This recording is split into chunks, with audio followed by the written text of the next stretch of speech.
Greetings to all, and welcome to our Thursday evening live stream starting at, it's actually 0100 Friday UTC, but it's Thursday enough for all of us. Boy, I look blue, don't I? Let me just see if I can do something about that. Configure video, we go to white balance and crank it up a little bit. You can do this on this, but not on Zoom. Can't do it on Zoom. Okay, there. That looks a little better. All right, welcome to everybody, and thank you everyone for your support. Several days of absence here. I did get one more extra video up today, 3.2, and I have the recordings done for 3.3, 4, 5, and 6, but I have to go back in and move a few things around in the old stuff because they move material from section to section, and then it's quite a game to trace back and forth to find them. The big news, I guess I should show you. Let's see. I want to do screen, and we'll do.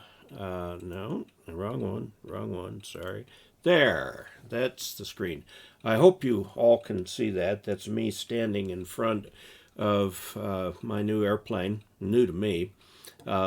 It's still in Arizona. In fact, in that same hangar.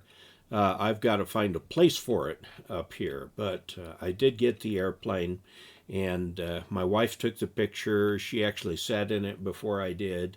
I think with the paint scheme, I'm going to call it the Bumblebee. So there you go. That's what I did. It was not ham radio related this past weekend, although you can bet I will find ham radio type things to do with the aircraft when it gets here. So now the next step comes finding a place to put it. I didn't realize hangar space was so tight around here, but it is. So I'm going to have to, apparently the county, both in Delta and Montrose, prohibit subleasing. So you've got your hangar, it's yours. You can't lease part of it out to somebody else. So that means probably a lot of fairly empty hangars.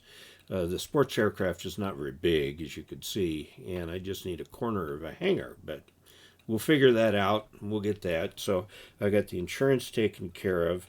Once I figure out where I'm going to put the aircraft, I'm going to fly back or somehow get back to Phoenix, and then spend about a week down there with this instructor on the transition, and then he and he's a flight instructor, will fly it up here, and then he'll take my flight instructor up in it and give him the pointers and the transition training and stuff.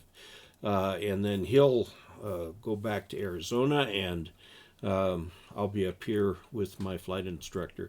The airplane is a kit-built airplane, so it's technically experimental. It's a light sport aircraft, though it meets all the requirements for it. I have flown it, yes. I went up flying in it, spent about an hour in it, and it flies like a dream, flies beautifully. Nice, powerful engine, 120 horsepower engine, and it is very light, 700 some odd pounds. And it'll carry up to about 1,300 pounds. So there's enough fuel in there for me, and I'm a little on the heavy set side, and my flight instructor, who is not, and enough gasoline to keep us busy for 2 or 3 hours. So it's a RANS 6E S, let's see, S6ES. The ES stands for extended span on the wing, and it's an S6, which was, by the way, the most successful model that RANS put together. They sold over 1,000 kits on that one, a lot more than all of their other models combined. It's a I think about 13, 14 years old. It was it suffered a in-flight failure of the elevator control mechanism in 2011, and the guy who landed it, if you apply power to an airplane, it'll pitch up. If you decrease power, it'll pitch down, and that's how he used elevator control, to get the thing all the way down to the ground. And it was a hard landing. There was some damage on the landing. Well, that same pilot took me up in the airplane to show me that he has enough trust in the repairs and so on that were made to the airplane that he would fly it again himself. So it was quite something. Yeah, so that's, yeah, sorry about the date on the thing. I changed the day to 23 July. I changed the time to 0100 UTC Friday, but I didn't change Saturday to Thursday. It's changed now.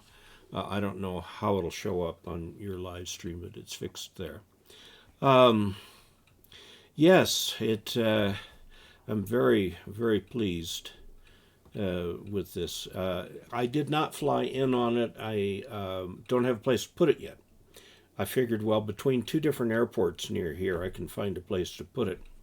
I do have a place I could put it. I can hanger it. I mean, I can tie it down outside, but it's fabric-covered airplane. I don't want it to sit outside.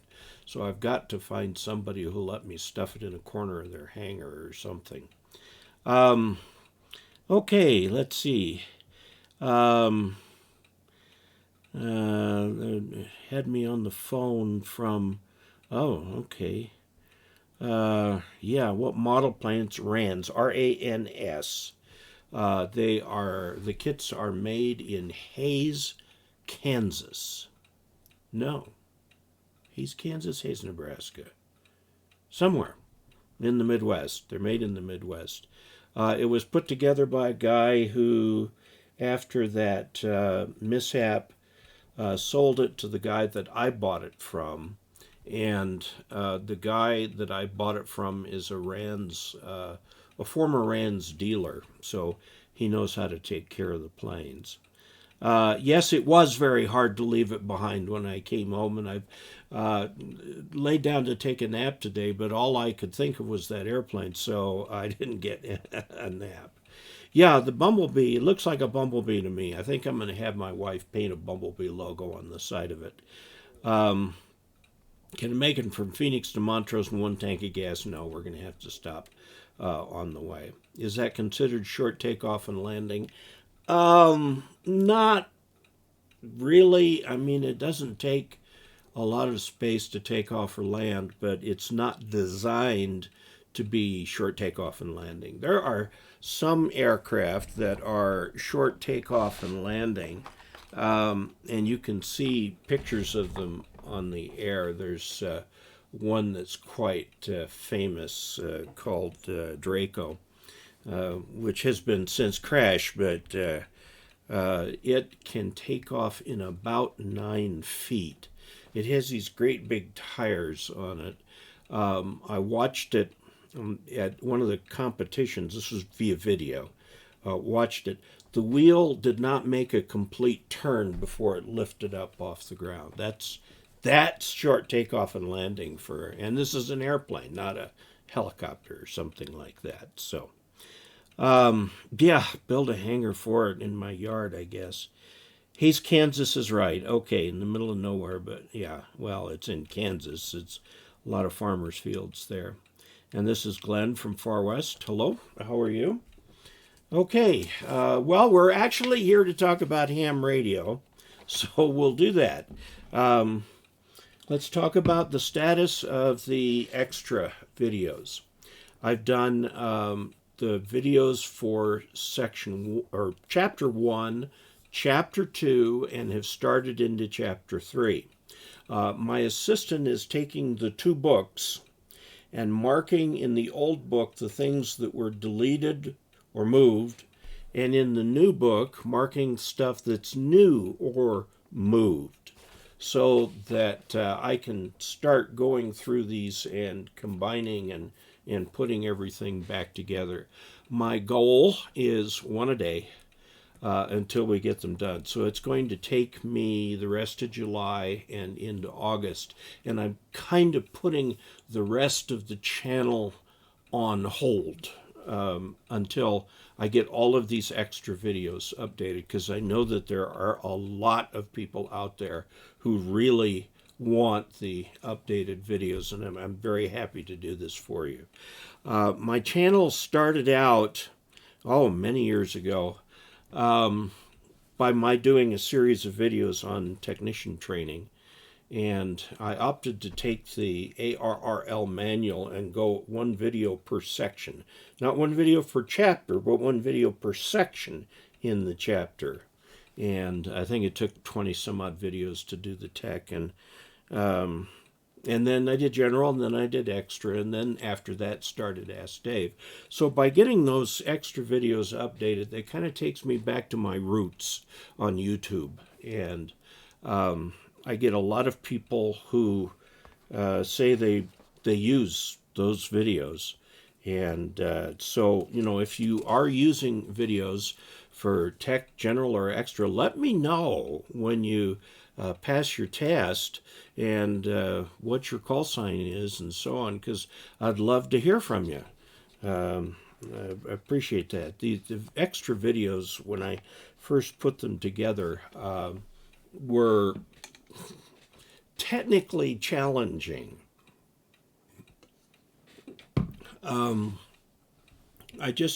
Chapter 2, Section 2.2 is on satellite operations.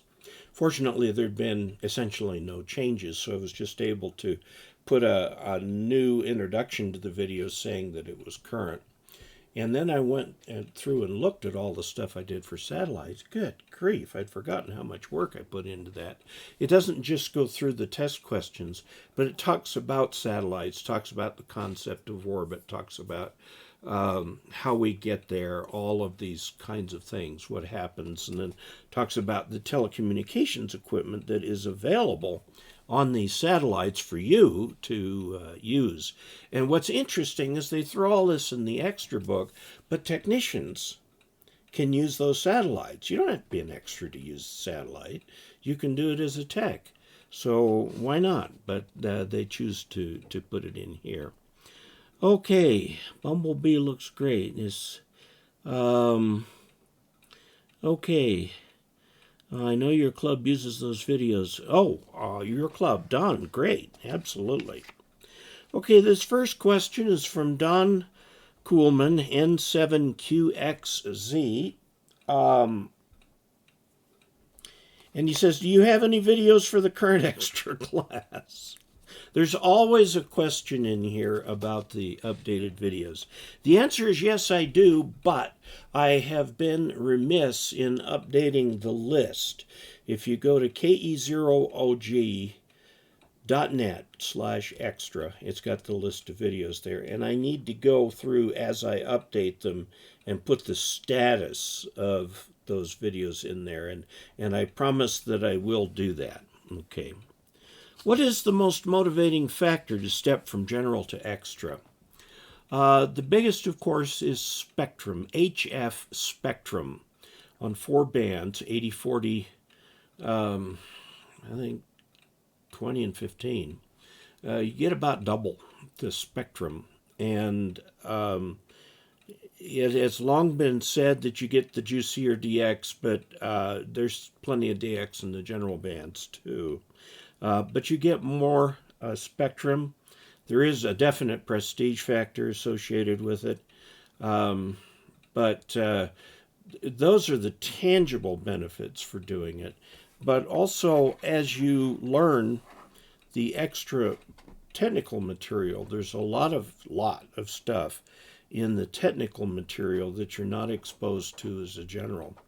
And it's worth it just to learn that much more about how radio works, that I would recommend it. So to answer Donald Kooiman's question, Kooiman, Kooiman, Yes, there are videos for the extra class, and they're going up right now. Okay, has 43. Advanced, yes. Advanced has most of the extra privileges. There's little slices that are left over. Same on CW. There's a little bit of CW left for extra. I was advanced for 21 years, and at the time, the advanced test was the hard one, and the easy test was the extra, because about all the extra talked about was the volunteer examiner program, and then they threw all of the advanced electronics into the advanced class. Well, now there are people who are advanced who want to go to extra.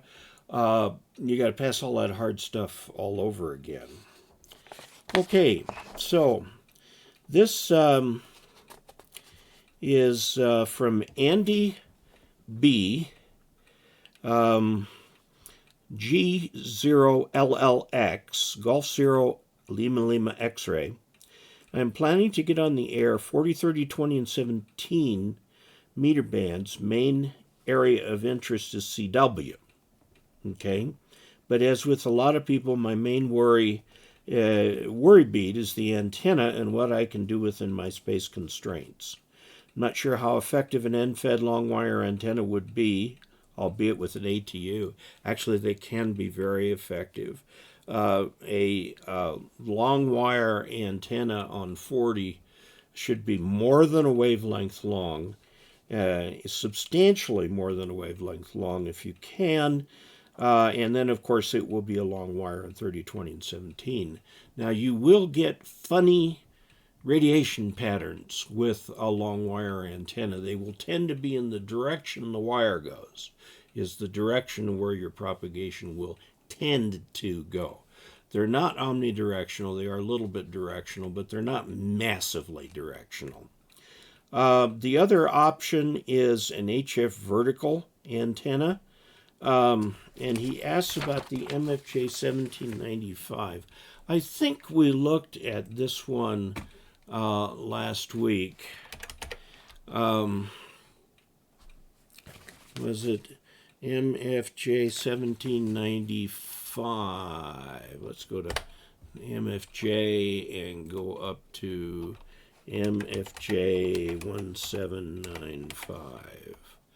Okay, this is a portable HF vertical, not very tall at all.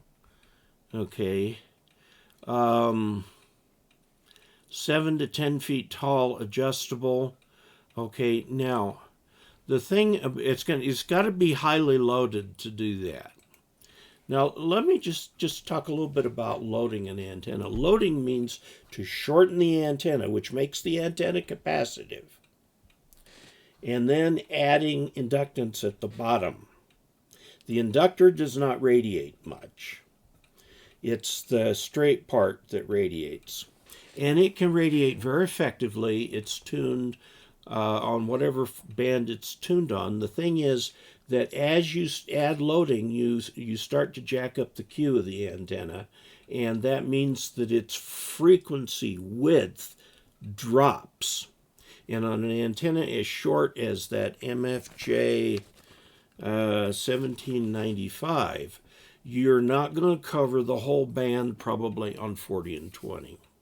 So if you want to do primarily CW, just tune it for the CW portion of the band, and the same for 20. Tune for the CW portion. Of course, if you tune for that, you'll also be able to do FT8. But you probably will not be able to cover all of the band. Now, the reference station antenna, the MFJ 2010, covers 40, 20, 10, and 6. And it covers all of those bands, the whole band on each of those bands. But that's 66 feet long. So, okay. Thank you. Let's see. You're about the only one doing extra videos. Well, I hope I make it easier for you. Vince Bellin, KJ7DOD passed his general in 2020. June 29th, not very long ago. Great. And he got the flash drive from me, so he'd have them all together in one place. And that will be available again for the Amateur Extra as soon as I get them all done. Learning electronics, AC and RF theory. Yeah. Yes. The Extra Advanced was much harder than the Extra back then, yes. It's a big motivation. How much power are you going to run in the doublet? Oh, somebody was asking for a recommendation for an antenna tuner for a doublet. Any wide-range antenna tuner will do just fine. If you want an automatic one to doublet, just fine. Almost all of the antennas all of the antenna tuners have an output that will go directly into a ladder line. And you should feed your doublet with ladder line. So that should really help. Okay.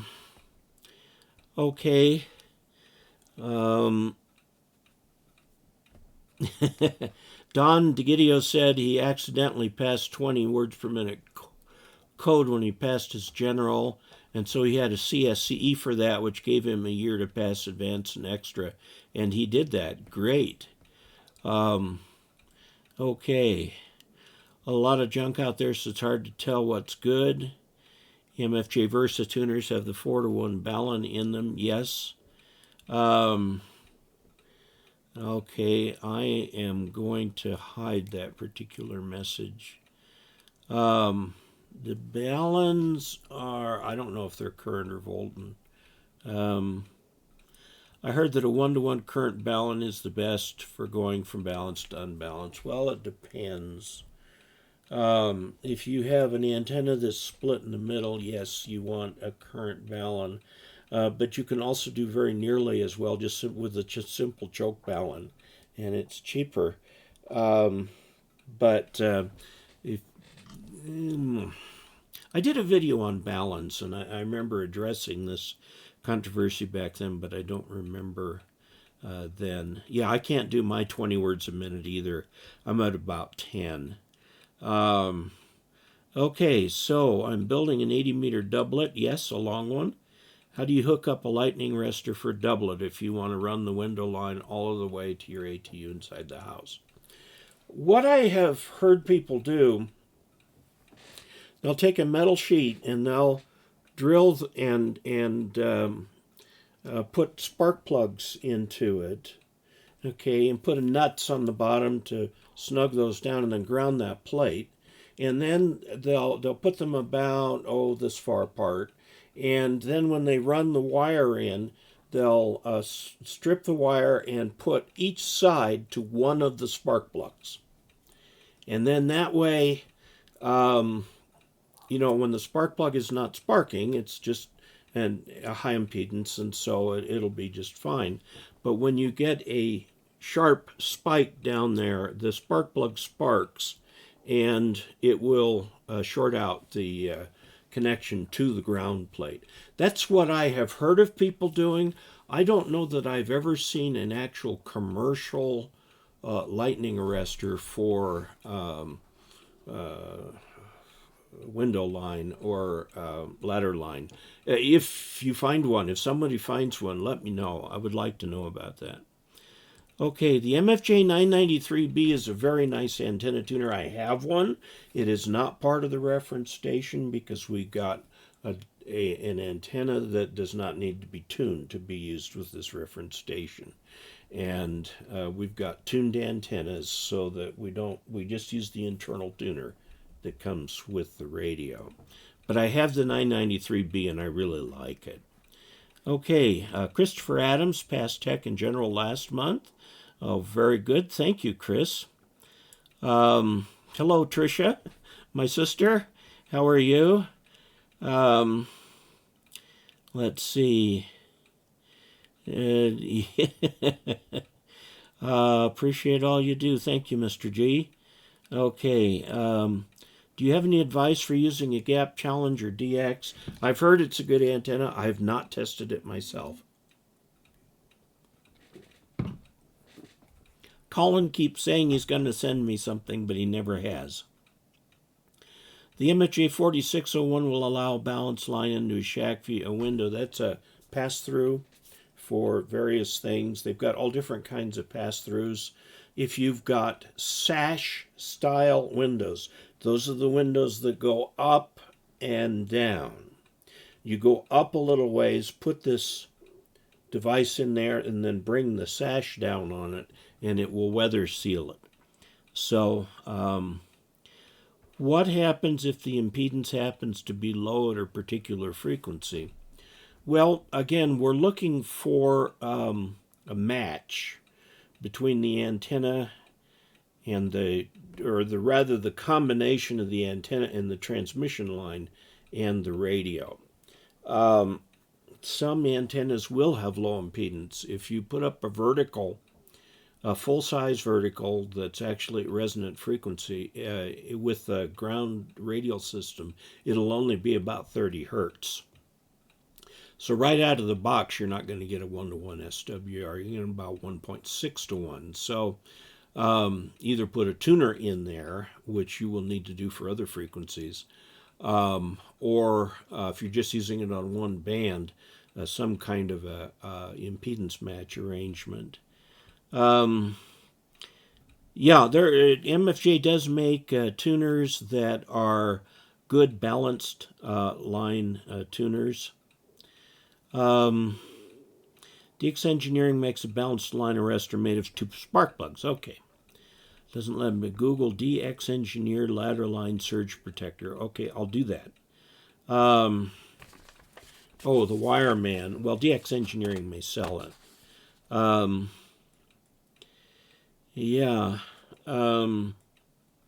Can you recommend a method of HF listening on a budget? Yes, go get yourself an SDR Play. SDR Uno.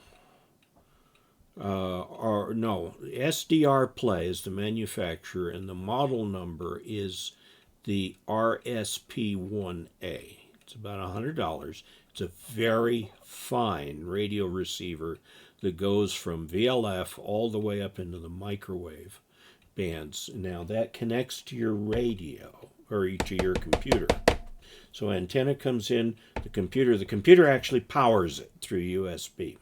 Okay, and that's a very inexpensive way of becoming a shortwave listener. And use the software, the house software from them. There is a learning curve for it, but it does work well. Okay, a balun may be needed when you transition from balanced line to unbalanced line coax. Yes, absolutely.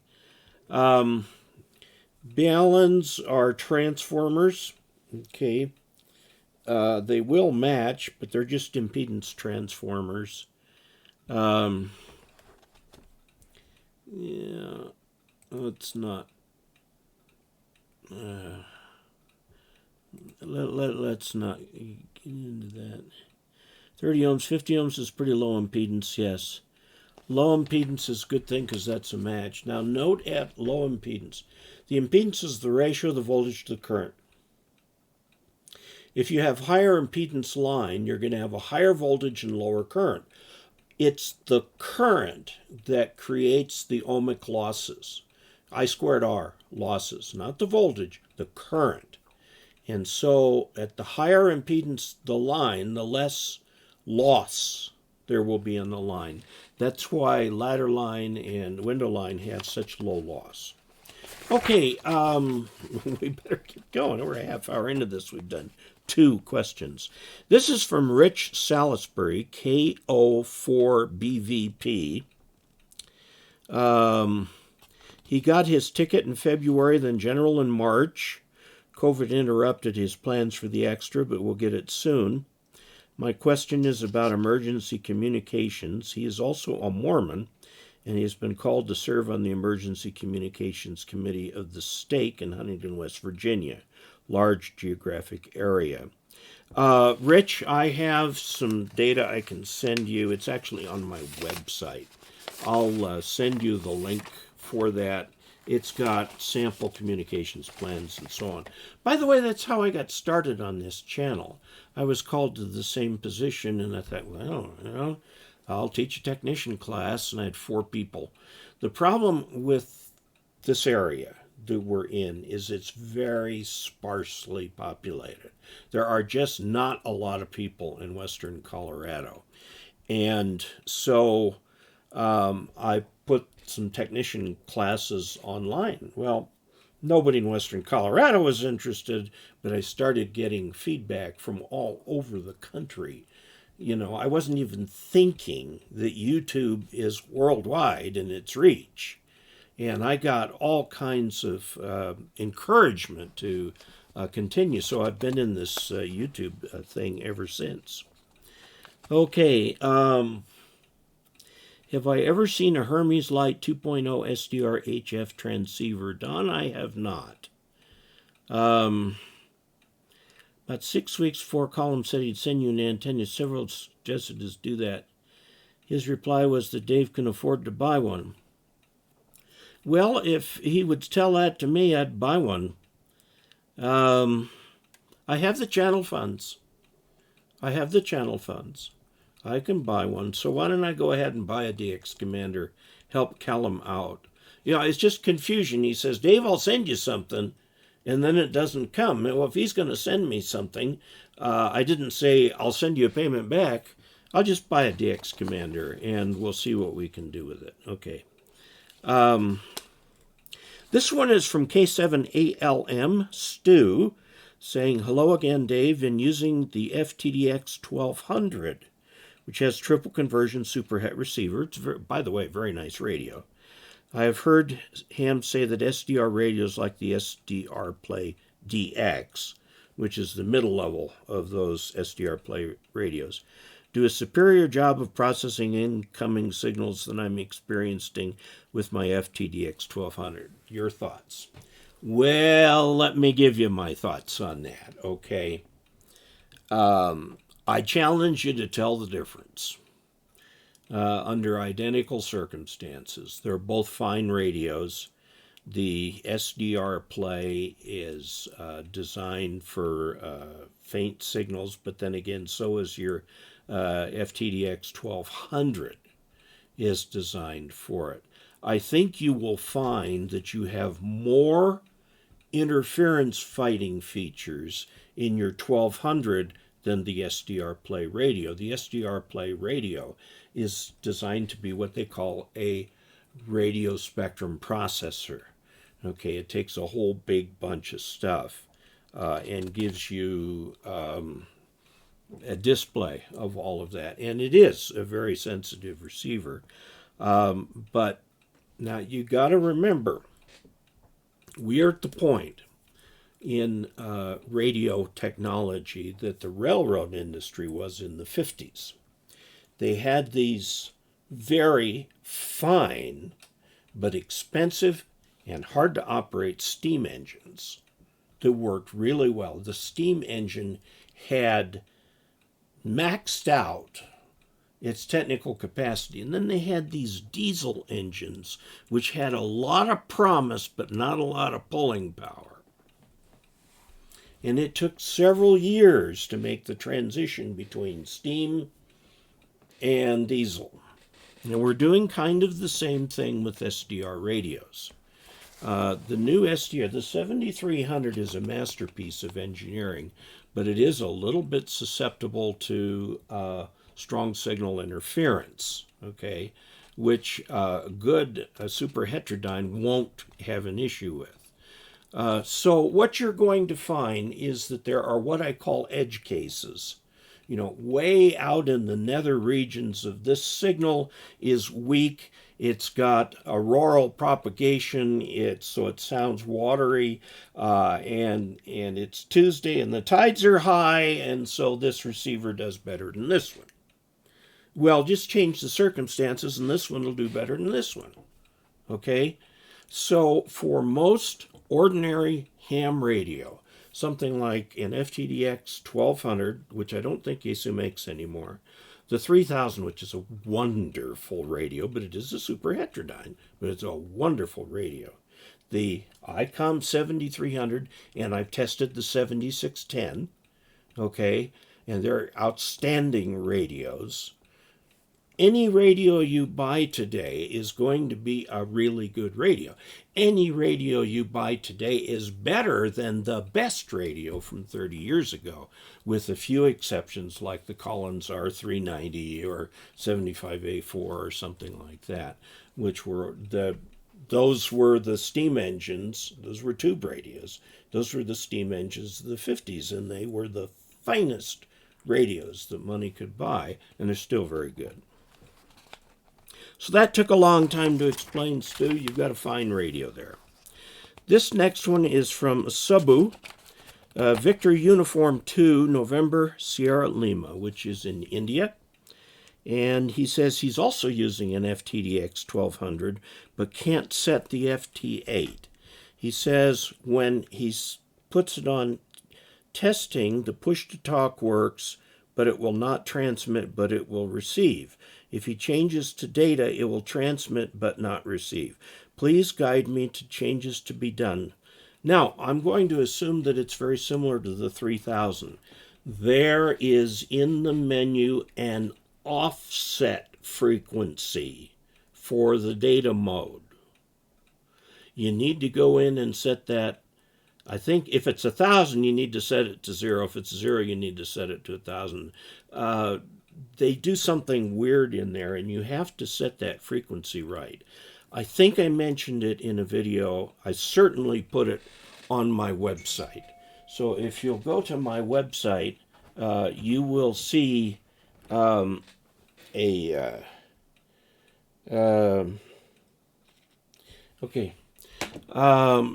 will see on my website there's an article on there about the settings for the FTDX 3000 menu items for data, and it's included in there. So I think that's what your problem is you've got your receiver and transmitter 1,000 hertz apart, and that's what's causing the issue. Okay. Got hit with many orders over this. He's been swamped with orders. Good. Yeah, I know. He's going to send me one. I guess I'll pay him first, and then he'll send me one. Hey, I've had this happen to me with other people, say something to forget it. I do it too. Sir, I got here late. Did you get a plane? Yes, I did get a plane. Can you share those plans with the rest of us? Plans.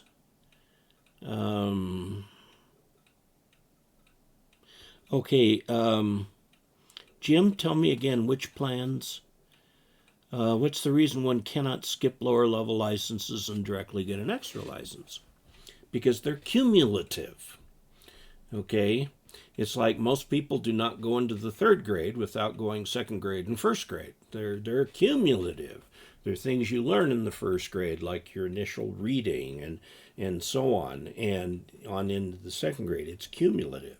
The tests are designed to be cumulative. You are tested about things at the technician level that you won't be tested about again. Now, one of the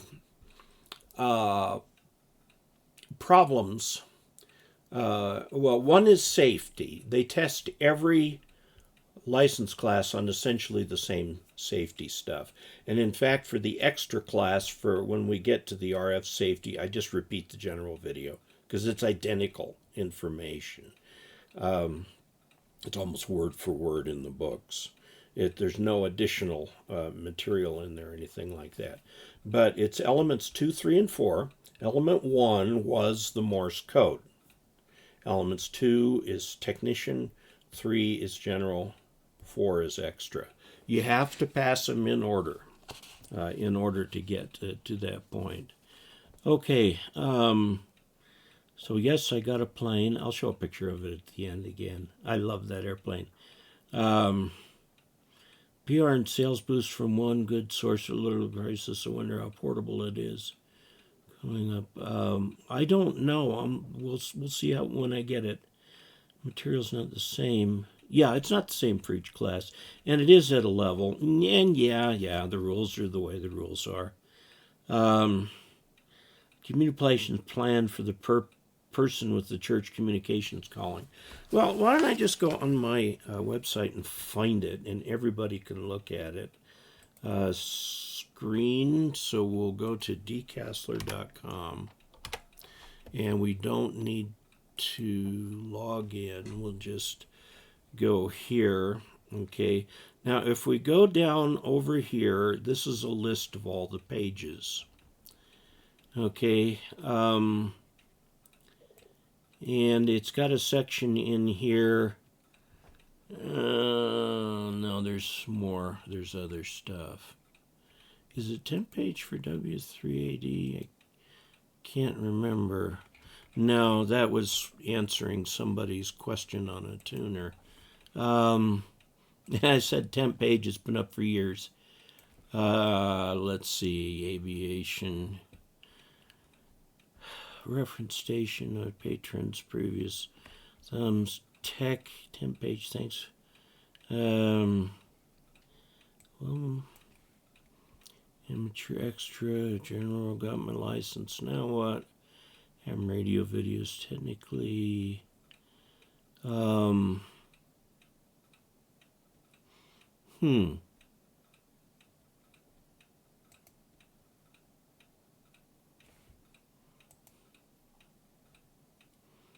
All I have to do is remember the password.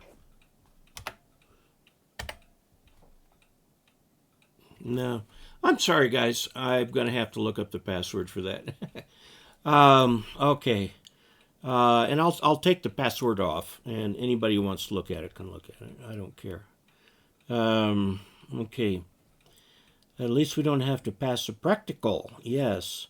Practical is where you have to demonstrate it. I will have to pass a practical for my aircraft. I've got to go up with an inspector who will look at what I'm doing.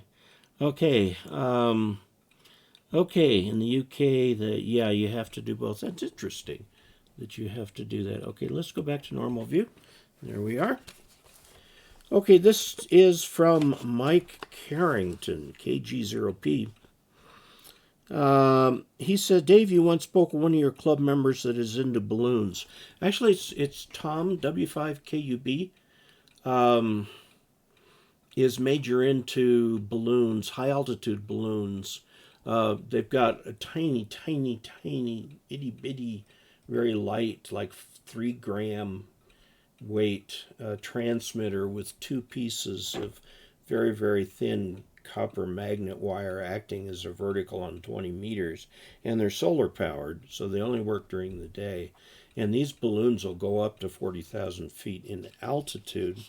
There is actually a part of the FAA regulations that describes these, but he wants to discuss these things. You know, I've never even thought of it. Thank you for bringing this up.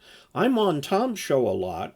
It's time for him to come on mine. We'll do a video about his ballooning and what he does with the balloons.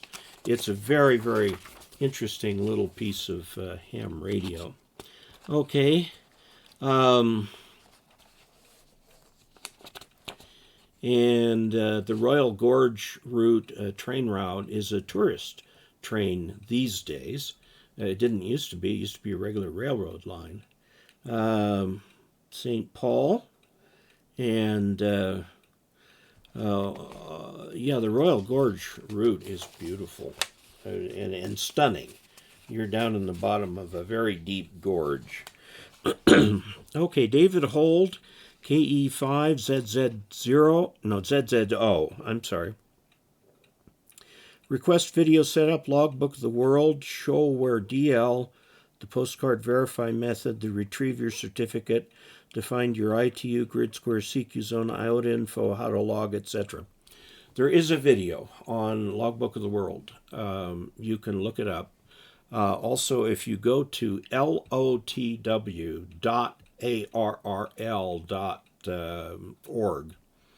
you'll find extensive instructions. The fact of the matter is the way they've set it up, no matter how you look at it, it's complicated. I mean, it took me 3 tries to get onto Logbook of the World. I finally got on it, and I use it on a regular basis. But there is a video on that, and I think they've got some videos up on there, too, to do Logbook of the World. If you have not done Logbook of the World and you're going to start wanting to chase after work all states and things like that, you kind of need to get on it. Okay, this is from Hello from N3NDX. Okay, I'm from St. Paul. Presentation, the other balloon guy. Yeah, there's a group of them. There are, the Weather Bureau sends several, quite a few, in fact, balloons up every day that go up close to 90,000 feet, pop, and then come back down. And they've got the money to put up the giant balloon. You see them going up, and it looks like a little ball of gas with a lot of plastic hanging after it. By the time it gets all the way up to 90,000 feet, that thing is a circle. And it's designed so that it will continue to try to ascend, and it does pop and come back down. Now, the ones that Tom and his friends are doing, so you have to do that. We had a little disconnection on the stream here. Okay, this is from Mathew Carmel. A newbie question: is it possible to buy a ham radio capable of receiving and or transmitting on Marine Mobile, VHF, CB FRS, and also act as a police scanner all in one unit? If you're talking about receiving, any dual band VHF VHF/UHF handheld, and I don't have one handy I can put my hands on, is capable of receiving VHF FRS and act as a police scanner, as well as do your ham radio. CB is not a VHF phenomenon. It is HF. It's on 11 meters. And not, in the United States, it's just really not discussed much by hams. It's not a popular thing at all. In other countries around the world, CB is considered quite a legitimate way to participate in the radio hobby. Now, it is not legal to use a ham radio to transmit on ham radio and on these other services. It's not to say people don't do it. So just use it as a receiver. You can pick up the weather radio broadcast too, and you can pick up your local county, whatever. Now, it will only do if they use FM.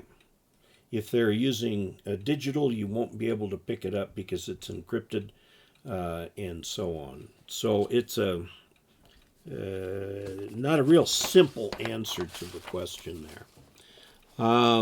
Let's see. Yeah. Baofangs will transmit on the marine frequencies.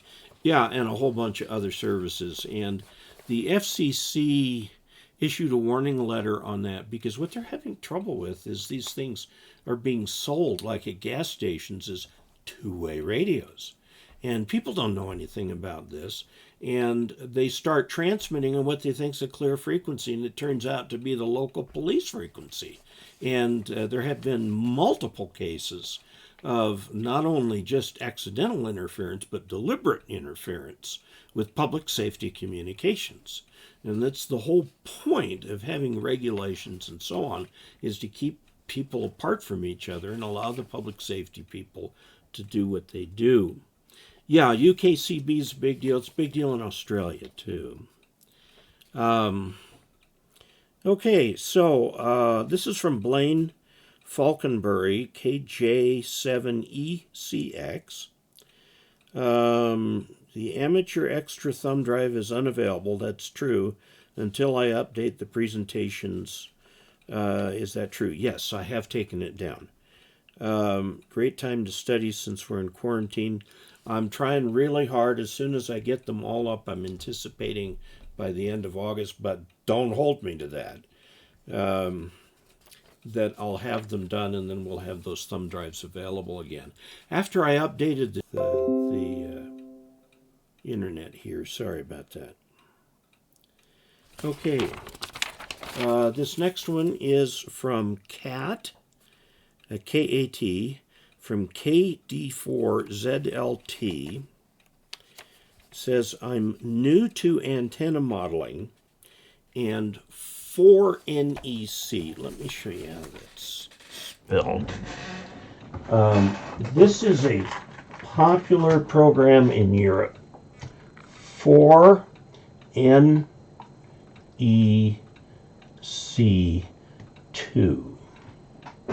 That is the name of the piece of software. 4NEC2. It is antenna analysis software. It doesn't analyze an antenna. It analyzes an antenna design.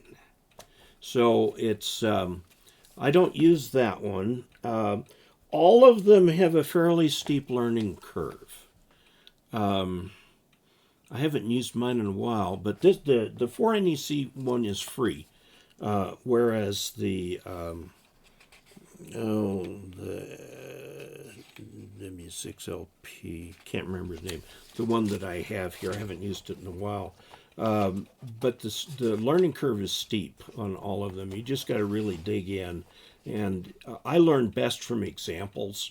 And I'll take an example like the one I have has one antenna called a backyard dipole. I've modified that into so many different things because I was able to start with an example. Okay, let's see. Do you know anything about the CWOPS Academy? There's CW Ops Academy. I think they're in New York. They have a structured method of learning code where they pair you with a mentor, a real human mentor.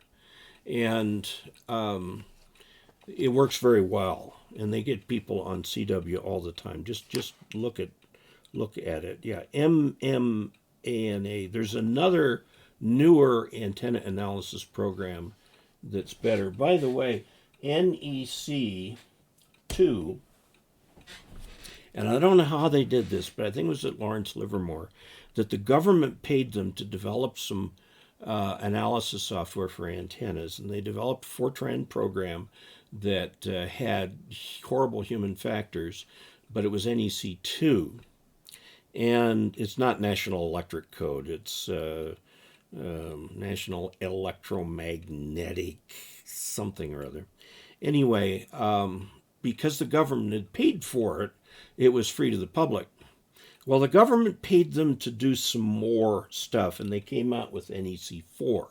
And then somehow, the fact that the government paid for it didn't make it free, and you have to pay something like $200 license to Lawrence Livermore to use the upgraded code. It's ridiculous. We've already paid for it once, but it's the life changes, politics changes, but so everybody's using the NEC2. So for NEC2, it means this is something, it's a front end, a graphical interface for NEC2.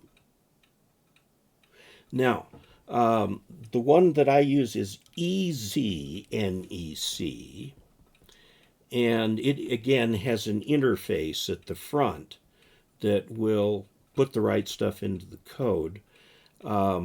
There is a version you can get with NEC4, but you have to pay this extra license. It's ridiculous. So anyway, ask me how I feel about that. Let's see, sign up for a class. Yes, Long Island CW Club. They do really good things. Love my buddy pole antenna. Okay, good. Yeah, I've got one too. I've got a buddy pole.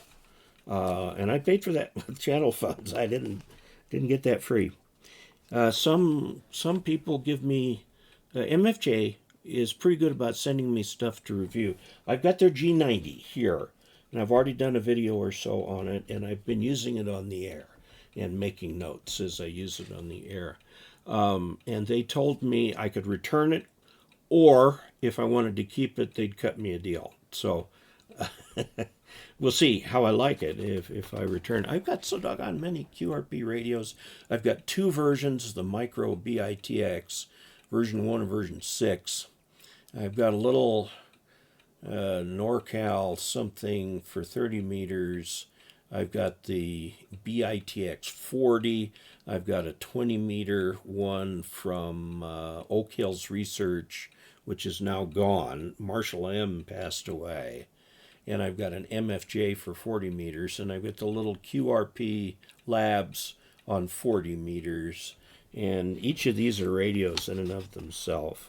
Most are CW. Okay, this is from Andrew Hernderson KJ7CGK concerning soldered on coax connectors. Is it possible for poorly done solder to cause high SWR or other issues with the feed line? You bet it is. Yes, absolutely. I've noticed that all the coax with soldered on connectors done by me seem to present higher SWR and no inductance or capacitance. Well, I don't know how the inductance or capacitance would relate to that. The problem tends to be the way the braid is attached in there. In the solder-on connectors, there's 4 little holes you can stick solder in, and those are hard to do properly. Okay, lots of people love their G90. I looked up the QST review of the G90, and they recommend against using it with an amplifier. And the reason for that is because some of the spurious emissions in the G90 just barely meet FCC regulations. And if you amplify it, they definitely don't meet FCC regulations. So they do not recommend the 125 watt amp you can get or anything like that. Just use it as a 20 meter or 20 watt radio. Dave, copyright does not apply to government works, but if the government pays someone else to author a reference material, that's copyrighted and no longer free. To some degree, yeah. I have a patent on some SIGINT radar stuff, and I work for IBM. So IBM got the patent, but we had to give it a free license to Northrop because they were the prime contractor who were paying for it, and we had to give a free license to the government because the work that I did on it was paid for by the government. They paid my time when I did the invention. And it's kind of weird. You'd think it would be available to everybody. It used to be if the government paid for it, it was free. Now, what they're trying to do in incentivizing universities to do more research and development, they allow these government-funded or partially government-funded labs to keep the patent rights so that they can make money on these things and start their own corporate giants, I guess. But they do that. Okay, this is from Mike KM6VEN. He has found an antenna from freqdevinc.com, freqdevinc.com, that has the equivalent of the MFJ 2010 for slightly less money. By slightly, I mean maybe $20. I would recommend MFJ because I've heard of them before. This company I have not heard from, and I don't know what all they've got, but he's just asking about the house, or asking about the antenna for his house. Go with the MFJ if you would, because that's a company that everybody's heard of. This is from Sam KY9USN. Just started using APRS, did a test drive yesterday to see if it was set up correctly, and it appeared to work fine. Today I went out and nothing showed up. My question is this: do you have to remain on the station you have set up for 2-meter APRS to keep sending the information? Yes. With a dual band radio, can one band on the A channel be active and the other on B channel set to APRS and still broadcast the updates as you travel? I would think it would depend on the radio and generally not. I don't have good answers on that. I'm not an APRS expert. Okay, we got 2 left. Lee WA8RNB. I have an FTDX is the FTDX 3000 at 1600 worth the extra cost. You should be able to get the FTDX 3000 for a lot less money than that. Go to Ham Radio Outlet or DX Engineering. You should get it for substantially less than that. It's an outstanding radio. I also have an ICOM 7300.